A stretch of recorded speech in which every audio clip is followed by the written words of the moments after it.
Hey, what's up, you guys? Welcome back. Just Simply Sports here with me. I am Kaja. I hope you all are having or had a wonderful presidential Tuesday. I hope you all voted, whether it be Trump, whether it be Kamala. I hope that you all went out, did your due diligence to make a little bit of a difference in our world.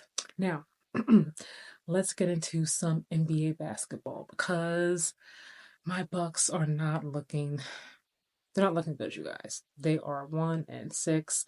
And even though they're getting closer and closer to winning, they are just not winning. Now, I know I said a few days ago to bring Bones Highland in. I still stand 10 toes on it because what they have is not working. But the conversation has been the past couple of days is Giannis the reason why the Bucks are in trouble? Is he solely the blame for it?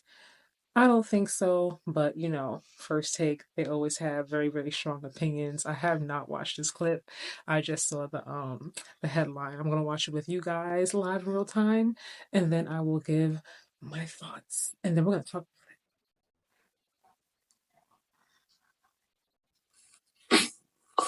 Look,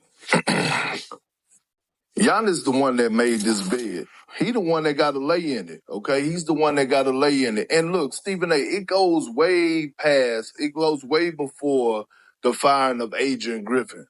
Then Mike Budenholzer get fired as well, a guy that they won a championship with. Okay, and then all of a sudden you fire Adrian Griffin. Giannis forced the hand to trade for Damian Lillard, okay, and get Drew Holiday out of there. Here's the thing. Does Giannis have blood on his hands? Absolutely, right? All over this. So you got to stick it out. You got to ride it out. This is what you wanted, Giannis. You knew that you and Dame didn't have the chemistry that y'all needed to have, especially playing the two-man game and learning one another. Dame told you time and time again publicly last season, he told all of us that it was times that he felt lonely because it was the first time that he was away from his family. Did Giannis step up as a franchise player and a leader to say, hey, Dame, come over to the crib, watch some games, let's build some type of chemistry? Did Giannis do a good job this offseason of reaching out to Dame and say, hey, Just to pause real quick, do we all know if at any point during last season Dame and Giannis hung out, at Giannis's house with his family, maybe had a dinner or two?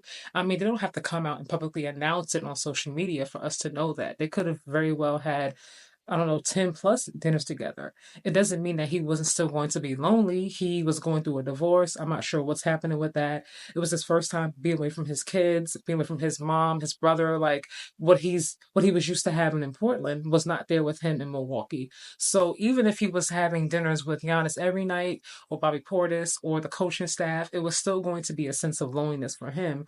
Being away from your family, I don't think Giannis was going to compensate for that. But I just find it interesting sometimes that they say things without necessarily knowing whether or not that's actually true. They could have had plenty of dinners. Doesn't mean that he wasn't gonna be lonely because the fact of the matter is he still misses his family. let's get to the gym at some point together. Let's construct a mini camp before a training camp. That's what real leaders do.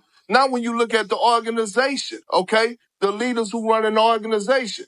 The Knicks went out, and what did they do this offseason?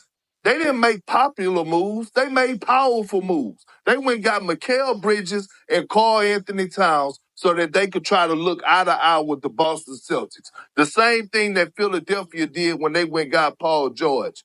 Who did the Milwaukee Bucks go out there and get? Gary Trent Jr.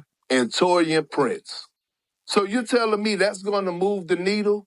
When you saw Chris Middleton last year show signs that he was aging and look old, and you knew that he was having two surgeries this offseason on both ankles, and you didn't Beyonce this roster and upgrade it, that's a problem. Okay. You know what? Before I hear a little bit of what Shannon Sharp had to say, there are some valid points in here that KP is making. Now, Torian Prince to me,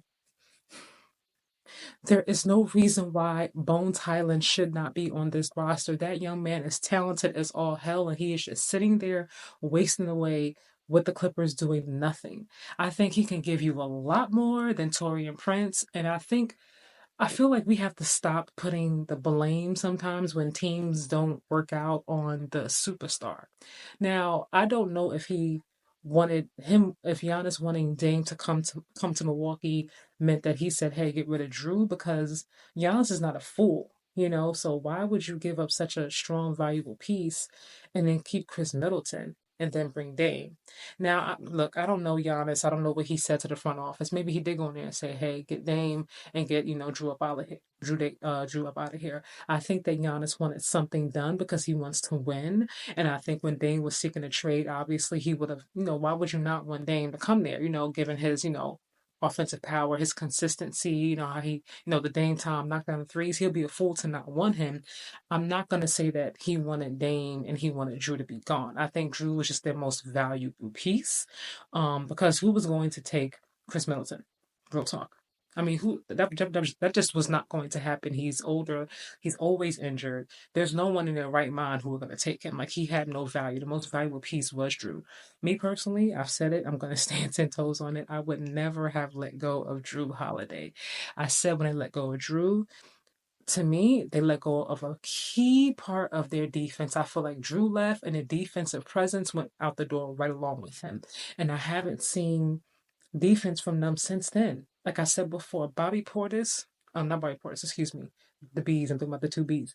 Brook Lopez, to me, there's no way that as big as that man is, he shouldn't be more of a dominant presence on defense and offense. To me, he doesn't give enough for his size. I feel like Gary Payton Jr. gives more, and he's not even close to being his size, height wise or body mass, width wise. Like, to me, that's crazy. No more than 5 rebounds, 6 rebounds on a good day, sometimes 10 points, sometimes 13, but it's very rare that he gets like over 15, over 20. I'm like, come on, like what's going on? I don't feel like we can put everything solely on Giannis. This is a team sport. Now, I do agree with the whole, setting up a little, mini camp for the players and stuff like that, outside of the actual practice. Hey, Giannis or Dame could do it as well. Hey, you guys, let's meet up. Let's get this together. Let's get ready for the season, kind of thing, as opposed to working out individually. But I feel like if everyone just showed up and did their part, and they just all play for each other, they'll be a lot better off. That's just my opinion, because you have Dame, who is averaging over 25 points at this point. Like, for the most part, there's some games he has 30, 33, 31, 7 assists, 5 rebounds. Giannis with the 33, 29. They're both averaging a lot of points individually. And like I said before, it doesn't matter if they combine for 85 points. You still need a team. You need a team. That bench is not giving anything at all. Like, Bobby Portis, he's good for the rebounds. They need more points and need more help. You're not going to dominate the East or win it if you don't have more help. It's only but so much they can do. Every coach is there because of Giannis' blessings. He wanted to move on from Jay Kidd and got Mike Budenholzer. Mike Budenholzer won a championship. A couple of years later, they struggled losing the first round. He wanted a different head coach. They bring in Adrian Griffin. He was 30-13. That wasn't good enough for Giannis. They got Doc Rivers. He wanted, as Perk said, he wanted another superstar. You weakened your team because your own ball presence, what Holiday is. So what you did, not only did you weaken your team, you strengthened the team that's been your chief competition in the East. You made them damn near unbeatable. They got two young guns, two guys that can hound the basketball in Derek White and Holiday. And you got a big guy in the presence, Singers and Al Horford. No, Giannis, don't run. Why are you going to set the house on fire and then you going to run your ass up out of it? No, stay there. If it burns down, you set it on fire. Shannon, I hear. Molly was like, okay. Shannon, Shannon, I hear you. She's like, let me get in there before the producer's in my ear, like, commercial. Look, at the end of the day gonna end, right? And I feel like 1-6, there's still so many games left. There's so much basketball left to be played. But I feel like whatever is missing, and it's obvious something is missing, because individually, their two stars are obviously Hall of Famers. But together, it's just not working. And I think, to me, the supporting cast needs to be a hell of a lot stronger. You cannot For a team to win a championship or contend for a championship, you need more than two powerful players. You need more. You need more. There's only but so far that Dame and Giannis can carry this team before they realize that something needs to change. I don't think it's just about Doc and his lack of being able to coach. No, I know that's always the popular opinion. Like, why does Doc have a job and he's this, he's that.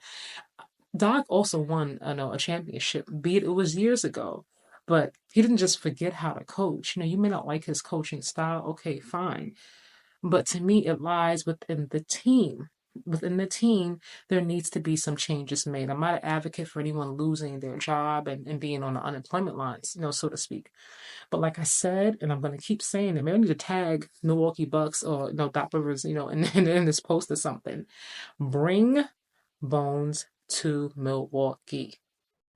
That's it. That's all. That's it. What do you guys think, though? Should Giannis go out of Milwaukee? And what do you think? Who do you think is going to? Who do you think can come to Milwaukee and be the glue that brings all of this together? Because it's obvious that they need something else. Let me know in the comments. I will see you, of course, in the next video.